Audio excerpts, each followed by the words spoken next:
예레미야 제34장. 바벨론의 느부갓네살 왕과 그의 모든 군대와 그의 통치하에 있는 땅의 모든 나라와 모든 백성이 예루살렘과 그 모든 성읍을 칠 때 말씀이 여호와께로부터 예레미야에게 임하여 이르시되, 이스라엘의 하나님 여호와께서 이와 같이 말씀하시니라. 너는 가서 유다의 시드기야 왕에게 아뢰어 이르기를, 여호와의 말씀에 보라, 내가 이 성을 바벨론 왕의 손에 넘기리니 그가 이 성을 불살을 것이라. 내가 그의 손에서 벗어나지 못하고 반드시 사로잡혀 그의 손에 넘겨져서 내 눈은 바벨론 왕의 눈을 볼 것이며 그의 입은 내 입을 마주 대하여 말할 것이요 너는 바벨론으로 가리라. 그러나 유다의 시드기야 왕이여, 여호와의 말씀을 들으라. 여호와께서 내게 대하여 이와 같이 말씀하시니라. 내가 칼에 죽지 아니하고 평안히 죽을 것이며, 사람이 너보다 먼저 있은 내 조상들 곧 선왕들에게 분향하던 것 같이 내게 분향하며 너를 위하여 애통하기를 슬프다 주여 하리니, 이는 내가 말하였음이라. 여호와의 말씀이니라 하시니라. 선지자 예레미야가 이 모든 말씀을 예루살렘에서 유다의 시드기야 왕에게 아뢰니라. 그때 바벨론의 왕의 군대가 예루살렘과 유다의 남은 모든 성읍들을 쳤으니 곧 라기스와 아세가라, 유다의 견고한 성읍 중에 이것들만 남았음이더라. 할렐루야. 사랑하는 열린문교회 성도 여러분, 오늘도 주님이 주시는 참 평안 가운데 단잠 주무셨습니까? 7월 19일 금요일 하나님께서 허락하신 귀한 하루가 시작되었습니다. 오늘도 하나님께서 주시는 예레미야 말씀을 통하여 말씀의 선명한 기준이 세워지고, 그리고 또 그 세운 기준으로 오늘 하루를 살아내시는 저와 여러분들이 되셨으면 좋겠습니다. 오늘 매일 성경의 제목은 마지막 경고라고 되어 있는데요. 경고라는 말을 들으면 위축되는 마음이 들지만 어찌 보면 기회를 주기 위함이라는 생각을 해보게 됩니다. 오늘 하나님께서는 계속해서 말씀하셨던 것과 같이 예루살렘의 공격이 계속되고 있으며 이미 포로로 끌려간 백성들도 있으나 시드기야는 그의 마음을 돌이킬 생각을 하지 않습니다. 이에 예루살렘의 멸망과 그리고 또 시드기야의 죽음에 대한 하나님의 뜻을 전달하게 되고, 또 예루살렘은 두 성읍만을 남겨둔 채 완전히 무너지는 것을 보게 됩니다. 오늘 말씀 7절 말씀을 보면, 그때 바벨론의 왕의 군대가 예루살렘과 유다의 남은 모든 성읍들을 쳤으니 곧 라기스와 아세가라, 견고한 성읍 중에 이것들만 남았음이더라. 바벨론의 계속되는 침공 속에서 유다의 남은 모든 성읍이 묻어지고 마지막까지 남은 성읍은 이 라기스와 아세가, 이 두 곳만 남겨두게 되었는데요. 이들은 애굽의 도움을 기대하며 끝까지 항복하지 않고 항전을 했는데, 우리가 지금 우크라이나 전쟁이나 이스라엘의 전쟁을 보아도 그렇고, 아니면 우리나라 과거의 전쟁의 역사를 통해서도 보지만, 어찌 보면 끝까지 저항하고 굴복하지 않는 것이 그 나라의 국민으로 그것이 당연한 것일 것입니다. 죽음도 불사하고 저항하는 것이 역사에도 남을 만한 옳은 것, 또 의로운 것이겠죠. 하지만 이것은 세상의 상식에 의한 기준인 것입니다. 여기서 우리가 생각해야 하는 중요한 것은 그들에게 항복하는 것은 하나님의 명령이었다라는 것입니다. 이 남은 두 성은 하나님을 가까이 하지 않으므로 하나님의 뜻이 무엇인지 인식하지 못하고 끝까지 바벨론에게 항전하는 것이 옳은 것이라고 생각했을 것입니다. 또한 누군가는 죽음의 위협을 무릅쓰면서 지키고자 하는 열심 또한 있었을 텐데요.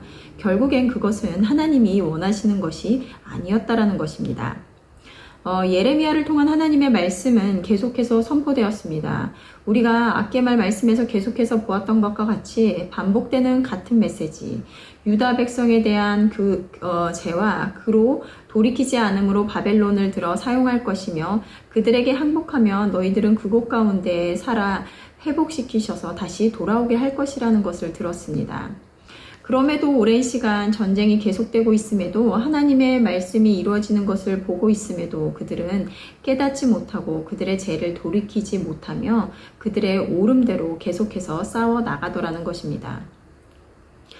우리에게 너무나 당연하다는 생각 때문에 이렇게 하는 것이 맞다라는 내 상식에 갇혀서 하나님께서는 그것을 버리고 깨뜨리기를 원하지만 인식하지도 못하고 있는 영역은 없을까 생각을 해봅니다. 어쩌면 우리가 정말 하나님에게 묻고 변화해야 하는 부분은 눈으로 드러나는 나의 연약함이 아니라 너무나 당연하게 옳다고 생각하는 영역일 수도 있다는 것입니다. 계속해서 말씀을 통해 양육을 통해서 배우지만 순종이라는 것은 내가 이해되고 납득이 되는 것을 행하는 것을 순종이라고 하지 않습니다. 내가 이해할 수 없어도 순종이란 말씀을 듣고 따르는 것입니다. 이것은 절대자에 대한 믿음과 관련된 것인데요. 우리는 세상에서 어떤 사람이 전문적인 분야에 있는 지식이 있으면 의사이든 변호사이든 어떤 특정 분야에 관해서 나보다 전문 지식이 있는 사람들이 있으면 그들의 말을 따릅니다. 한낱 사람의 말도 따를지인데 우리를 지으시고 모든 계획을 갖고 계시며 옳은 길로 인도하시는 하나님을 고백하지만 막상 현실을 마주하면 나의 상식과 오름이 발동되어 내 고집대로 행하고 있는지는 아닌지 되돌아봅니다. 계속되는 이러한 메시지들이 때로는 우리의 마음을 무겁게 합니다. 가뜩이나 힘들고 어려운 세상에 좋은 소식이 들려오지 않는 삶을 살아가는 이 시대에 이러한 심판의 메시지, 나의 죄를 돌아보게 하는 말씀이 마음을 어렵게 합니다. 하지만 오늘 매일 성경 저자도 이렇게 써놓았는데요. 우리 역시 죄악에 물든 삶을 정당화해 주는 말씀만 취사 선택하며 악한 길을 지속하는 것보다 불편한 말씀에 오래 머무르며 편했던 세상 것들을 불편하게 인식하는 시간이 필요합니다.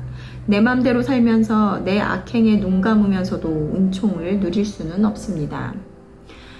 오랜 시간 동안 예레미야가 전했음에도 변하지 않은 이스라엘 백성처럼 인식하고 변화하는 것은 쉽지 않은 것입니다.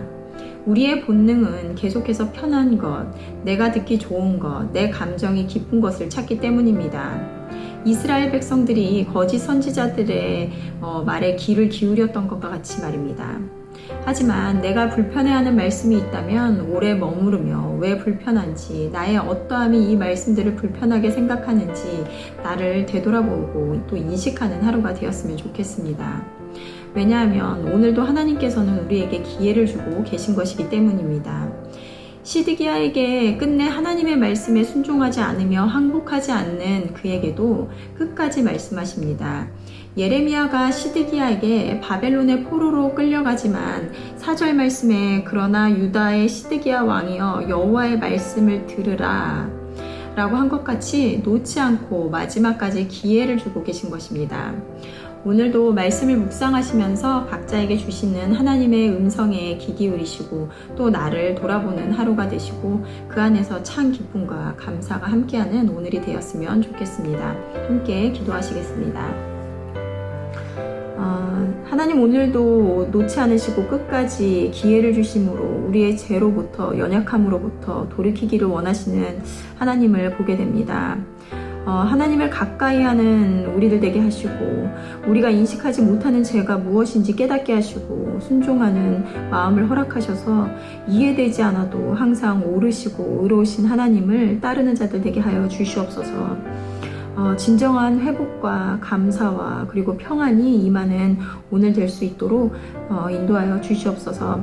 감사드리며 예수님의 이름으로 기도드렸습니다. 아멘.